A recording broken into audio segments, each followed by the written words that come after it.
Good morning. അങ്ങനെ ഇന്നത്തെ നമ്മുടെ വീഡിയോ ഒരു മരുഭൂമിയിലൂടെ ഉള്ള ഒരു നടത്താണ്.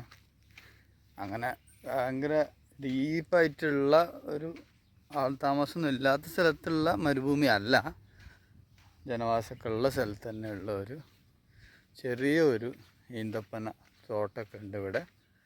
ഇഷ്ടംപോലെ മരങ്ങളുണ്ട്, പക്ഷെ വേറെ തോട്ടങ്ങളൊക്കെ വെച്ച് നോക്കുമ്പോൾ ഇത് അത്ര വലിയ ഏക്കർ കണക്കിന് സ്ഥലത്തുള്ള തോട്ടമൊന്നുമല്ല.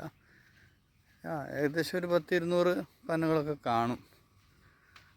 അപ്പോൾ അങ്ങനെ ചൂടത്ത് അബുദാബിയിലെ ഒരു മരുഭൂമിയാണ്. അങ്ങനെ 1 മണിക്കാണ് ഇത് എടുക്കുന്നത്. കുറച്ച് ചൂടൊക്കെ കുറവുണ്ട്. നിങ്ങൾക്ക് ഈന്തപ്പന തോട്ടങ്ങൾ കാണുന്നുണ്ടാവും വിചാരിക്കുന്നു.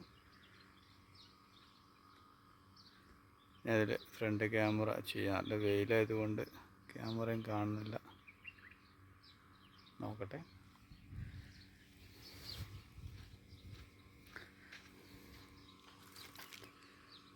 ഞാൻ നിങ്ങൾക്ക് ഈ ഈന്തപ്പഴ തോട്ടത്തിലുള്ള ഈന്തപ്പഴം കാണിക്കാം. ഇതൊക്കെ ഇപ്പോൾ ചൂടായതുകൊണ്ട് ഏകദേശമൊക്കെ ഇങ്ങനെ പഴുത്ത് വന്നു തുടങ്ങി. ഇത് ഒരു നെറ്റ് കൊണ്ട് മൂടിയിട്ടുണ്ട്, പക്ഷികൾ കഴിക്കാതിരിക്കാൻ, അതുപോലെ താഴേക്ക് വീഴാതിരിക്കാൻ. പിന്നെ ചില സ്ഥലത്തൊക്കെ ആളുകൾക്ക് ഇത് പറിക്കാനും സാധ്യതയാണ്. അതുകൊണ്ട് തന്നെ ഇതിൻ്റെ ഒരു സേഫ്റ്റിക്ക് വേണ്ടിയിട്ട് ഇതെല്ലാം ഇങ്ങനെ ഇത് പച്ചയാകുമ്പോൾ തന്നെ ഇങ്ങനെ കെട്ടി വെക്കും. ഇത് ഏകദേശം ഒരു ചുവപ്പ് കളർ ആയി വന്നിട്ടുണ്ട്, പക്ഷേ ഇത് സോഫ്റ്റ് ആയിട്ടില്ല. ഇനിയും ഒരു മാസം ആകുമ്പോഴേക്ക് നല്ല പഴുത്ത് ഉള്ള ഒരു മധുര രൂപത്തിലാവും. ഇതൊക്കെ പഴുത്ത് വരുന്നേ ഉള്ളൂ. നല്ല മഞ്ഞയും പച്ചയും കൂടി കലർന്ന കളറാണ്. ഇതിലിപ്പോൾ ഏകദേശം ഈ പന ചെറിയ പനയാണ്. ഇതിലിപ്പോൾ 1, 2, 3, 4, 5, 6, 7 ഈന്തപ്പഴയുടെ കൊലകളാണ് ഇതിന്മേ ഉള്ളത്. അങ്ങനെ വലുതും ചെറുതുമായ ഒരുപാട് ഈന്തപ്പന ഇവിടെ ഉണ്ട്. ഇത് കണ്ടില്ലേ, ഈ പച്ച കാണുന്നതല്ല തന്നെ. ചിലത് പിന്നെ വ്യത്യസ്തമായ സൈസുള്ള മരങ്ങളായതുകൊണ്ട് പലതും പല രീതിയിലുള്ള പഴുപ്പുകളാണ് ആയിട്ടുള്ളത്. ഇത് ഞാൻ നേരത്തെ കാണിച്ചതിലും നല്ല പഴുപ്പായിട്ടുണ്ട്. കണ്ടില്ല, നല്ല കളർ മാറ്റം വന്നിട്ടുണ്ട്.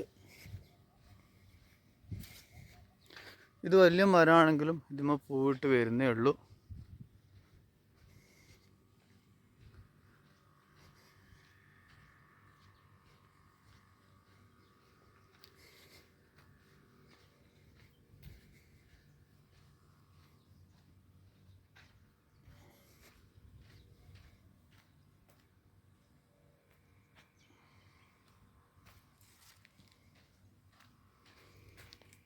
അപ്പോൾ ഇതിങ്ങനെ ഈ തോട്ടം ഇങ്ങനെ അപ്പുറത്ത് മെയിൻ റോഡാണ്.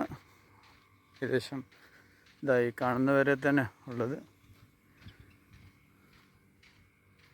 ഞാൻ വീഡിയോ കട്ട് ചെയ്യുകയാണ്.